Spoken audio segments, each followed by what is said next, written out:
This is definitely a joy to be able to share with you all. And so, if you see on the screen has "What do you see?" And I want you to take a moment and just look and think about your students that will be entering your rooms or have already entered your rooms. Take a moment and think of that.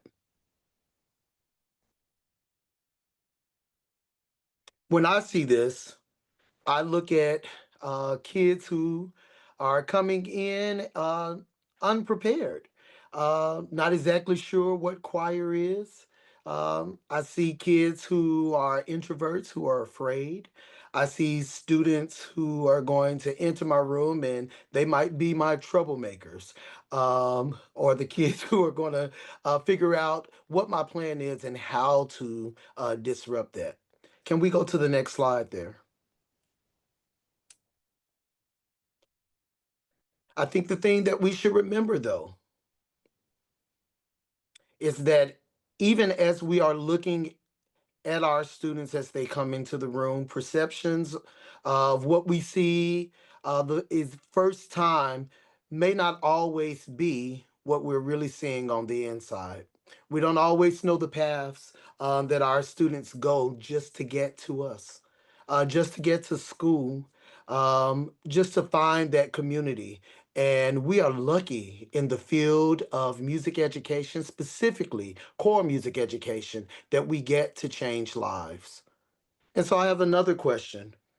And that next question is, what is your why? Can we go to that next screen? And I want you to take a moment and think about it. What is your why?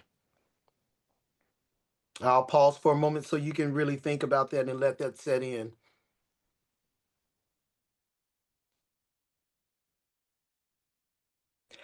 When we first start this deal of teaching and going into the field of education, there are a multitude of reasons of why. Some know their why when they first start teaching or going, or rather majoring in music education, that they want to make an impact.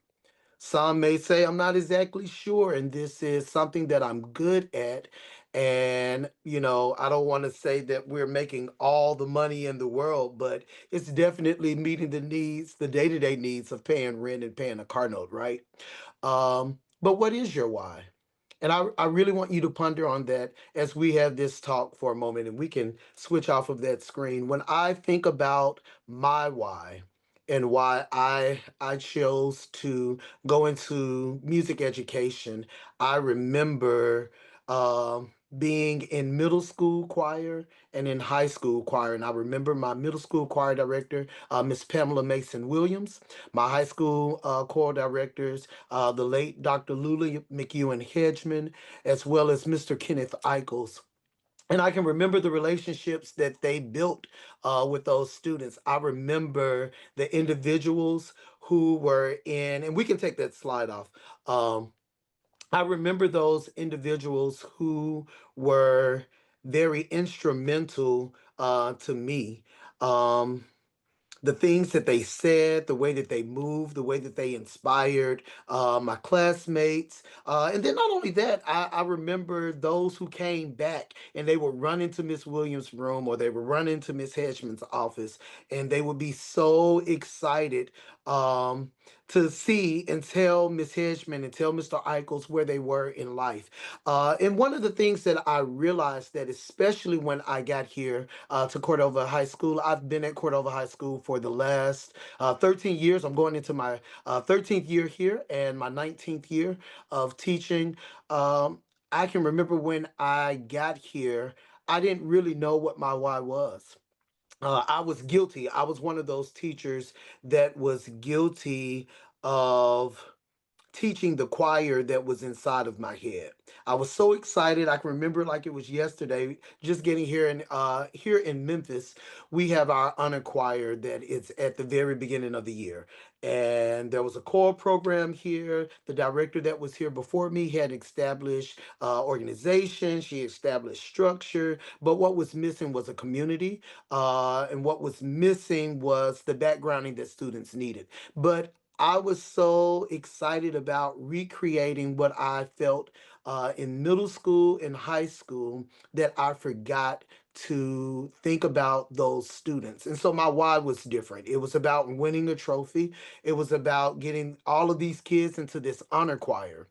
And I got all of this rep that in August and September, if you've never been in a choral community, you have no idea how to read the music or how to navigate this audition process. And I said, I'm going to put all 78 of my singers in this group. I have been teaching for a while. I've been doing middle school, and I've been somewhat successful, but this was a place that I knew would be home and I would be here for a while. So I was excited. I said, I'm going to make this great impact, and I'm going to have all 76 kids into this choir.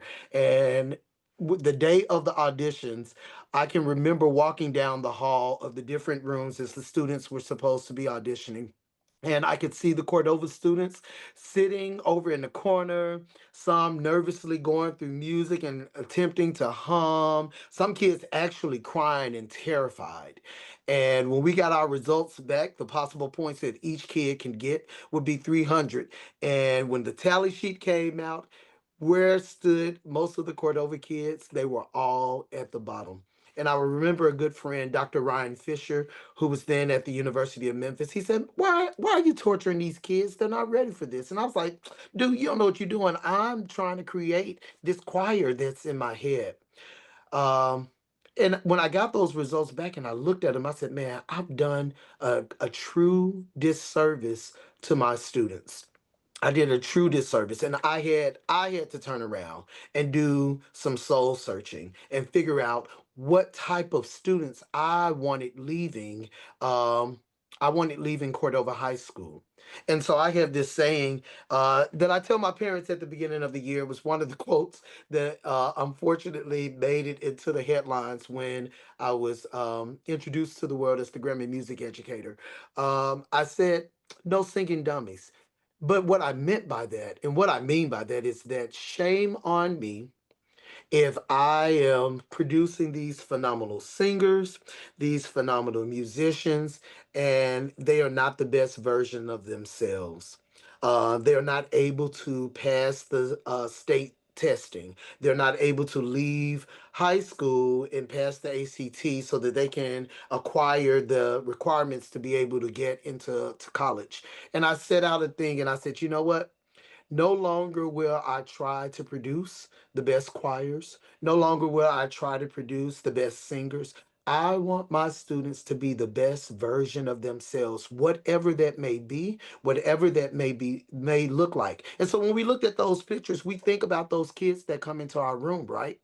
And they're bringing all of these struggles, they're bringing all of these trials, they're bringing all of these burdens that they've had to deal with in their young age, right? Things that, we may not be able to relate to in this day and age, but they have social media, they have so many things that they are dealing with. And sometimes our rooms are definitely the solace that they find throughout the day. I'm pretty sure many of you are thinking, if especially if you've been teaching for a while, you're thinking about the students who come to your room and they sit in there during lunchtime, or when a sub is not in another one of their other classes, and they allow them to come down to the choir room, or they stay after school. I was that kid that stayed after the school. I had to make sure that I took Miss Williams' purse and bag and all of her things to her car. And I did turned around and did the same thing for Dr. Hedgeman. Mr. Eichels, he didn't need any help because he's definitely a man. And I was like, not helping you with that. But nevertheless, I was that kid that stayed after school. And those were the things that I started to remember. And that's what charged my why. I tell my students all the time, you are pieces of this great puzzle called Cordova Choirs. And outside of that, Cordova Choirs is this big chunk of a puzzle that's a part of the choral community. And outside that choral community that we've now joined is a big chunk out of our nation. And I tell them all the time, here's the deal. No matter how large the puzzle gets, if you are missing, our puzzle isn't complete. And I want you to think about that as you go into your classrooms this year. You've had You've had so much professional development over the summer. You've attended Choral Connection here, and hopefully, you have been definitely inspired as I've been these last two watching the presenters. But what matters most is what we take with this knowledge and how we implement it in the classroom from day to day. Think about that every student needs to be valued. And we have to remember that. I talk to my kids all the time about value. And one of the lessons that I tell them, I'm like, have you ever thought about the value of water and how water changes depending upon the container that it is in or it's dispensed from? So, right now, we can go over to a faucet and we can turn on that faucet and get a glass and we can put the water in it, and that water is free, right? We can head to our local grocery store or to Walmart or Target, and we can go and get a case of water that's about, where depending on how many bottles of water we have in there, can be anywhere from, $3 to $4 to maybe 15, $16. Then I tell them we can turn around and we can go to the airport or we can go to a hotel and we can drink that bottle of water, and there's a 20, I'm probably exaggerating, but there's a $15 to $16 charge for just one bottle of water. How do you value yourself? Where are you placing yourself in these different containers or these different situations in life? And so I tell them, you're valued. You matter. Don't forget that you matter. Each kid matters. So when you get ready to start school on whenever that Monday comes, I want you to remember to celebrate every small thing that our students do. I tell them all the time, the small things in life count. It's just like that small piece of the puzzle. It counts. Take a moment and look at the small things. I also tell them that there's no shortcuts in life. They laugh at me sometimes when we leave out of the building and we are all walking to our cars and they cut across the campus and cut across the grass and I continue to walk on the sidewalk. Now, as they're cutting across the grass and I'm walking down the sidewalk, at the end, we all meet up. And I tell them, I'm like, hey, I may have taken what appeared to be the long way around, but we still got to the same destination and we yet accomplished that goal. And that's what you want to be in the classroom this year. While I was in Arkansas last week attending their ACDA conference, they had a session that featured retired teachers. And I think sometimes we can get into this situation where um, we have the woe is me story and the schedules aren't right. I don't have the right kids in my class. This kid doesn't belong here. The principal doesn't support me. And this teacher that retired from Little Rock Central High, he was talking about how he pointed the finger at everyone else. It was the counselor's problem. It was the principal's problem. It was the parents' problem. It was the student's problem. And one day he took a moment and he looked at himself in the mirror and he had some advice from some senior teachers who told him, he said, hey, your kids weren't prepared for this competition. Here's the music. Let's look at this. He said he took his kids to a core performance assessment and they got a 3. And prior to them going there, he invited a teacher that was there to hear his kids prior to the competition. And the teacher told him, he said, you're going to get a 3. And let me tell you why you're going to go get a 3. And he went through the music. He talked about how the kids stood on stage. And, he just went through these plethora of things. And that teacher took a moment and he thought to himself, these are things that I control, that I can change. And so I tell teachers all the time, one of the things that I learned when I got here to Cordova High School um, was that what I wanted the choir to be after I got past hearing this choir or trying to teach this choir that was in my head, um, I wanted them to be musicians. I wanted them to be well educated. I wanted them to be individuals that would leave Cordova High School being the best version of themselves, whether they went off to college or they went straight into the career field, or if they took a leap year. I hate leap years, but that's life, right? But I tell them all the time, everything that you do is a lesson. The small things count. There you go. It's coming back up again. And we've got to remind our kids that the small things count. We've got to wake up in the morning and remind ourselves that the small things count. We have to remember that we are just one piece of that puzzle that we're trying to create. So, couple of years passed while I'm here at Cordova High School, and I'm building this program, and I'm seeing the fruits of the labor that we're doing in the classroom each day. Each year, I'm taking a different task, right?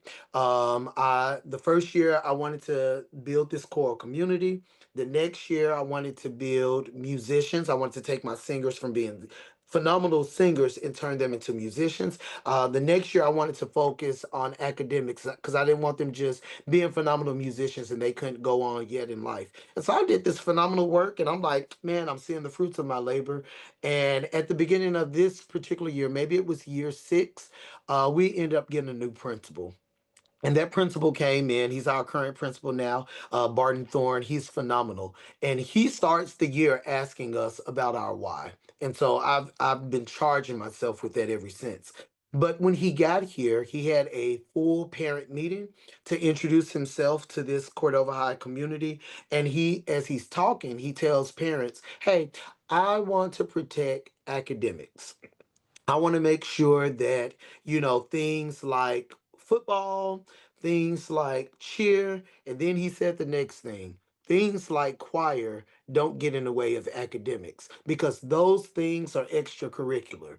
Uh, I was the department chair at the time, and I can remember sitting in the back of the auditorium, and he made those words, and it was like I turned into like Heat Miser, from the Frosty the Snowman shows, and you could see the steam coming out of my head.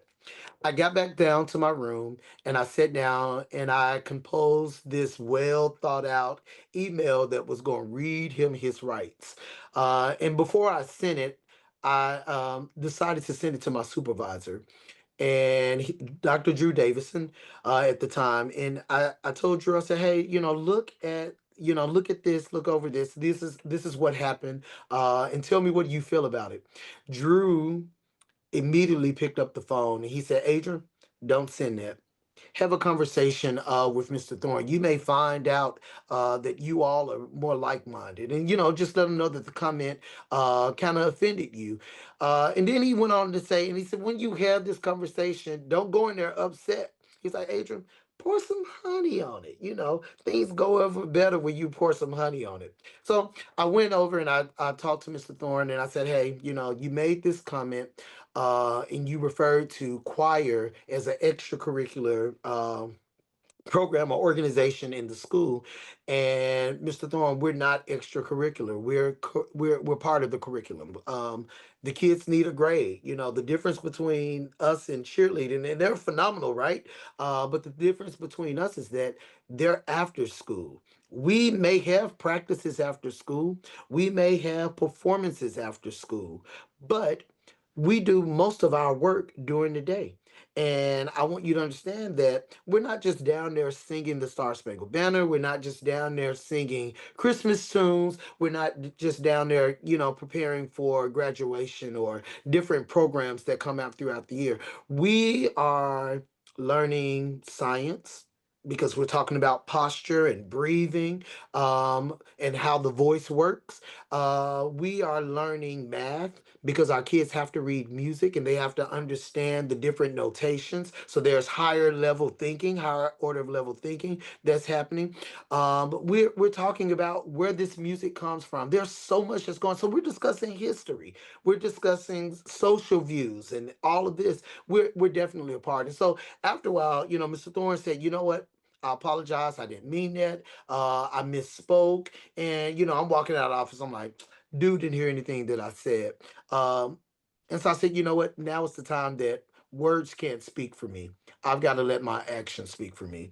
And so here at Cordova, we have our main hallway, our lobby, that is very acoustic. And we do, once we get to a point where we feel the choir feels that we have arrived and the piece is ready to be heard outside of the room, we go down to the lobby and we test it out. And it's like we're singing in a cathedral. And during this time, that top ensembles class met during fifth period, which was during our lunch periods. And we had four lunches at this still have four lunches. We have four lunches, and the path that the kids take to move through the building led them from the cafeteria and through the lobby onto the other side of the building. And so, what you would hear and see were kids coming from the cafeteria, and we would be out there in a circle, and we would be singing, and they would get right to the threshold of where they're going to enter the lobby, and a lot of times they would stop talking. They would take out their phones and they would start recording. And they would, you may see them try to hum along. Some would stop, and you could hear the hall monitors and teachers out there, keep going, go to class, go to class. But they would pause and they would listen and admire the choir, right? The choir is weird. Um, but then they would continue to move on down the hall and they would pick up where they left off. By that third lunch, I noticed that Mr. Thorne was standing over in the corner. And he came to me after that fifth period ended during six, and he came up to me and he said, "Hey, I've never witnessed this before in my life." He said, when you all sing out there in the lobby, you command the students. Why were we commanding the students? Because we had built this community. The kids had bought in. But from our actions and what Mr. Thorne saw, he bought in. He bought into the program. And so I didn't need to say anything else. Sometimes what I'm telling you is that sometimes we are our own enemy by arguing and making a case before our administration of what we need, when sometimes we can just simply show them. So don't be afraid to perform. On the first day of school, I want to challenge you. I want to challenge you. Don't spend the entire day doing class rules and procedures. Start them singing, right? Start them singing. Here's a procedure that we all share, and it's not a rule. We all warm up at the beginning of class. And so Monday, Memphis Shelby County Schools will have our first day of school.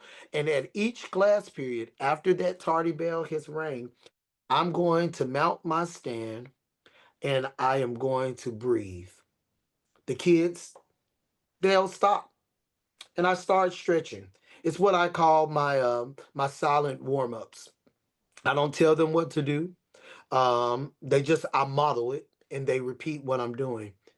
And then I'll go over to the piano and I'll start playing vocalises. Have them sing on the first day, because what you want them doing is when they leave your room, you want them talking about the awesome time that they've had in choir. Because what they're going to get when they go to English and algebra and physical science and biology, when they get to PE, they're going to get a bunch of rules and procedures. You decide to be the change that's in that building. And when you're doing that, you're getting that buy-in that you want in your program. So start that early on. One of the things that I think is the success of Cordova choirs is the leadership doesn't always start or end with me. I have a robust booster club, and I'm proud that parents have bought into this. But in conjunction with that, I have a bunch of student leaders. And so I start setting that tone there.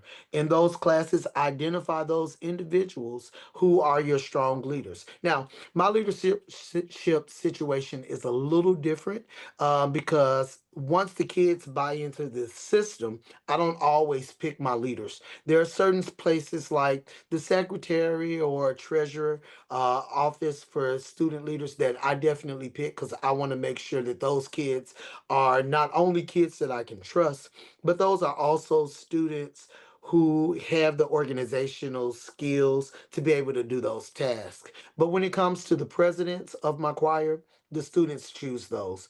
And the reason why they choose those is because when they come in as a freshman, there was an officer that bought into this system and they understand how to lead. Rule number one in my class that I'll discuss, and it's the only rule that I'll discuss on day one. I have five rules. And on day one, my rule is absolutely no talking while the teacher is working. It's out of a book by David Noval that I got. And he talks about having simplifying your rules down to five that will connect with the procedures that you want to see happening. But he takes the word out of absolutely no talking while Mr. Maclin is working to absolutely no talking while the teacher is working. Because at any given point, those students become the teachers. And I train and teach them what that looks like. I also let the students remember I started off talking about making sure that every kid is valued. Um, I show and model to those students the value that they need to have. So on the first week of school, I'm memorizing names. If you're going to be a president of the choir, you've got to know everybody's name, regardless if they're in your choir or in another class. You've got to know their name because I'm building this system of respect, right? Um, and so the success that I see in my program is because of the student buy-in. Every kid has a role. Every kid plays that role. Every kid respects one another. It does not mean that there aren't days that we have conflict and issues, but we're able to talk about them because they see that Mr. Macklin is going to do the same. So if you've ever seen me in public, you'll notice that I'm like 5'4". I'm definitely the height of a middle schooler or an aging teenager. Um, but they see that even with this, Mr. Macklin is going to handle those situations. So I tell people all the time, I got Napoleon syndrome. I'm lucky that I've not ridden out of my 19 years, I don't think I've written over 10 referrals because I want to handle those issues in my classrooms. Um, I don't think I've called home much about issues that go on because I've built that trust with my students by making them feel valued. That we can sit down and we can talk about their actions and their, and the situations that go on, and we can think about what paths could have been taken. I tell the kids all the time in life, we get to choose our actions, but what we cannot choose is the consequence, whether it be good or bad. I also tell them um, a, a thought becomes an action becomes a habit, that habit becomes your character. Who are you? I tell them all the time a first impression is a lasting impression. How do people see you? And I also remind them that even if you were that kid that came in the room with those dirty shoes, those muddy shoes, I'm going to take a moment because I want to know your path and your journey. I want to know how you arrived at this thought process that guided your actions. And let's sit down and let's talk about it because you could have you could have affected your consequence just simply by your action. You can't choose if it's going to be bad or good, but what you do can change that. And so sometimes there are kids that come in troubled and it takes them a while, right? But those kids need to know that you're not going to give up on them. Continue to give them a chance. Continue to push them. Continue to believe in them. They'll have those stern conversations with them. Couple of years back, I taught a young man who moved from another city. He was really having a bunch of struggles. Mom and dad lived here in Memphis. They had separated, and due to the separation, he ended up having to move back home with mom's parents in another city.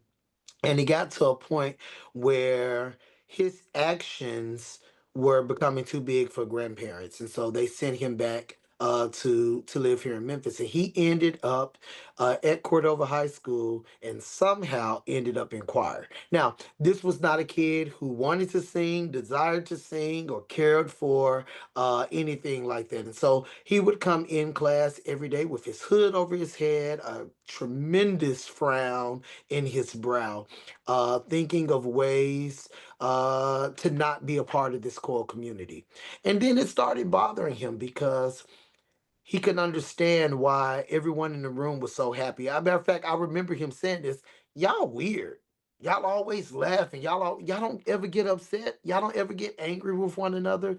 And that very first year, that he was a 10th grader, it was difficult for him.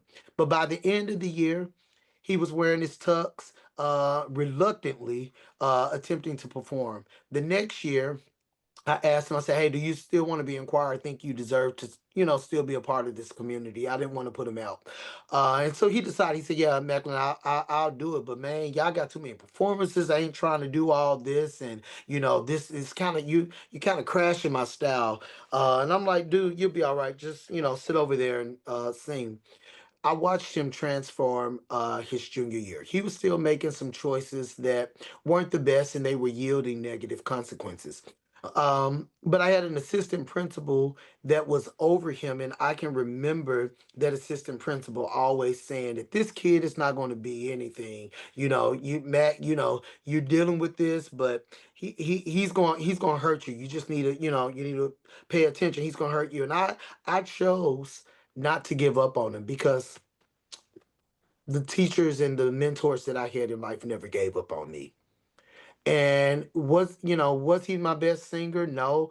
Was he my best sight reader? No. Did he always learn his music? No. But he was a part of our core community and he mattered and he was a piece of this puzzle. And so I decided that I would never give up on him. And the students in the class also motivated him. His senior year happened to be during the pandemic, and we became a fully virtual district. And so classes were over the computer. And something happened between that junior year where he started choosing his actions that were going to yield more positive consequences to when he got to his senior year. And he enrolled in my music theory class. And I thought it was weird. I'm like, dude, why are you enrolling in music theory? And he said, well, Mr. Mackler, I've never told you, but I actually write, make beats. The kids always said, I make beats.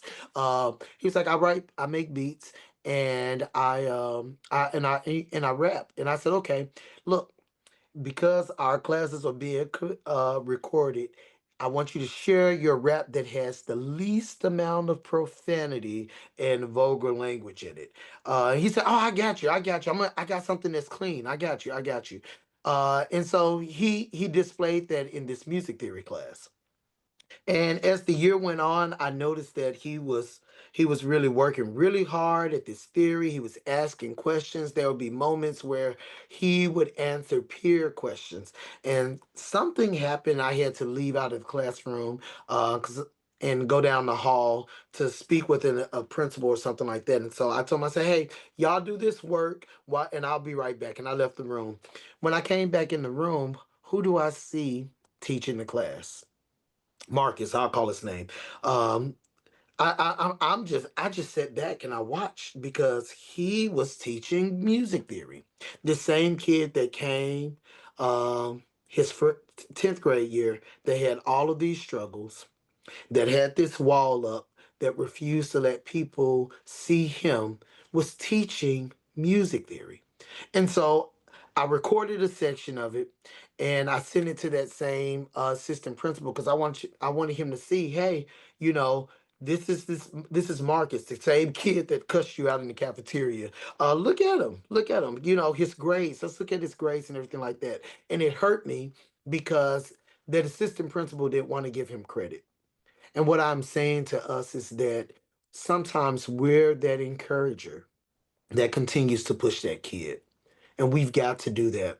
No matter how much of a booger the kid may be, or whoever, they may desire to be, how much of that wall, you do whatever you can to try to build them up. Because again, you want them to be the best versions of themselves. And when they leave that building from you, you want to know that they were successful. You want to know that you've played some role to push this kid to be successful.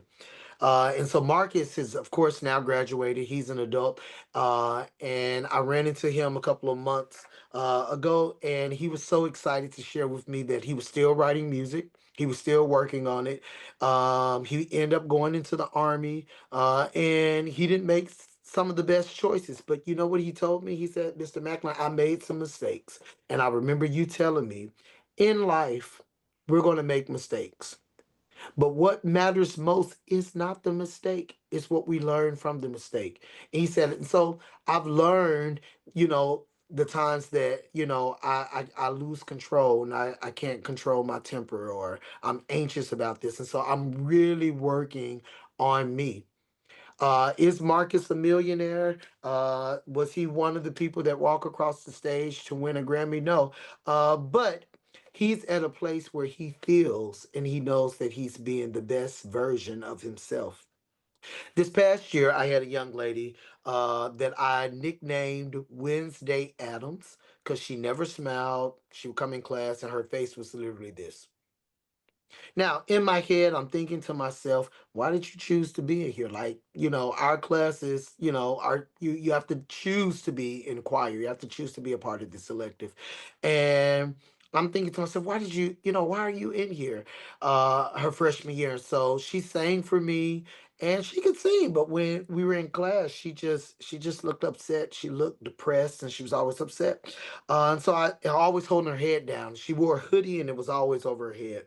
And so I made it my mission not to produce the best sight reader, not to produce the best singer, not someone that's going to be calling off composers and, really having these very high musician type conversations. I made it my goal to make her feel a part of the community. And uh, through the year, I said, I'm gonna nickname you Wednesday Adams because you don't ever smile, you don't really want to ask the question. So when things will go on, we have these things where we do the corporate response, or the corporate check for understanding. And so mine is always thumbs up, thumbs to the side, thumbs down. And so everyone's got to vote. And so I'm like, Wednesday, you got to vote, you got to vote. And so I would see her kind of halfway look up. Wednesday, I want to know the answer. She kind of smirked. Wincy, I saw you look up. By the end of the year, she didn't have this hoodie. Matter of fact, she didn't even wear it in my class. She was smiling. She had built relationships with those within her section. And so a couple of weeks ago, Wednesday sent me Wednesday Adams. I need to stop calling her Wednesday. Wednesday sent me and I just did it there. Wednesday sent me an email, and she said, "Mr. Macklin, I hate to tell you that I enjoyed your class. You're a phenomenal teacher. I really appreciate everything that I got out of that classroom. But I think I want to be in theater." And it hit right here. A kid who didn't want to talk, didn't want to share with the world, was dealing with, she was actually dealing with some depression. She tried to run away from home, wanted to commit suicide. A kid that was dealing with this her freshman year and didn't want to talk because of the choral community that she got. It wasn't about the notes and the rhythms. It wasn't about the pitch. It wasn't about that anymore. This kid was smiling and being a part. And I was looking forward to seeing what she was going to do in this class. But she said, "Is there any way that you can help me drop your class to get in theater?" And I responded back in an email and I told her, I said, "Hey, Wednesday, I am so proud of you. I'm proud that you are outside of your shell. Yes, I'm going to miss you in choir. I want you to understand that you're always a part of this choral community. Um, I'm glad to see that you're being the best version of yourself. And so, yes, I'm going to send an email to the counselor and say, hey, put Wednesday into theater. She wants to try this." And so I sent that email, and she responded. I copied her in on the email. She responded back. She said, "Thank you so much. You know what? I can't wait because my room is right across the hall from the theater class. I can't wait till Monday morning to see her walking down the hall with this smile on her face, walking into the theater class." And I told her, "This is always home. I'm always going to be choir dad. If you ever need me, let me know." I went ahead and told the theater teacher, "You're getting a jewel." And when I get a chance to see Wednesday and she's getting ready to enter Mr. Hanson's class, I'm going to celebrate her right there because here's someone that decided to make a life change. We're that. We can't always look at the situation and say, you know what, my classroom sucks. We don't have air. Yeah, these are conditions that bother us. We don't have music. We don't have the funding that we need. But what we have to remember is that there are human beings that are sitting right in front of us that need us. We're that extension of home, whether that home is good, whether that home is bad. But we get the opportunity to be the change in that kid's life. Um, it is quoted through Chorus America: people who sing feel more connected to one another and less likely to be isolated. And Wednesday left my room. Marcus left my room feeling a part of a core community. And we get the task and we get the joy to be able to do that. So I want to remind you that you get to be the change. You may not get a one this year at core performance assessments. You may not get the sound that's definitely in your head off of all of the YouTube videos that you may watch and you desire your choir to be. But what you do get a chance to do is to see students be the best version of themselves. Remember that our words matter. Remember that our smiles matter. Remember that your room is a safe haven for so many reasons. Even those kids that are your extroverts, they need their taming too. They need to be brought in and they need to know how to use the energy that's bursting on the inside to inspire others. We all play that role. And when we do this and we do it correctly, regardless of how small it is or how large it is, we get a chance to affect our communities. I like to think that when I was selected outside of the 24 other 100 applicants last year to represent music education, that in those videos that I submitted, in the bio that I gave, in the resume that I gave, that those individuals that made that decision to select me, they saw my core community. They saw the family that we built, and I don't think that I won, but I think that our core community won. I am so honored to represent music educators, more importantly core music educators. And I don't take it lightly. It's not a thing that goes to my head, because I tell the kids all the time, it takes time to build a skyscraper, but it takes one explosion to knock it down.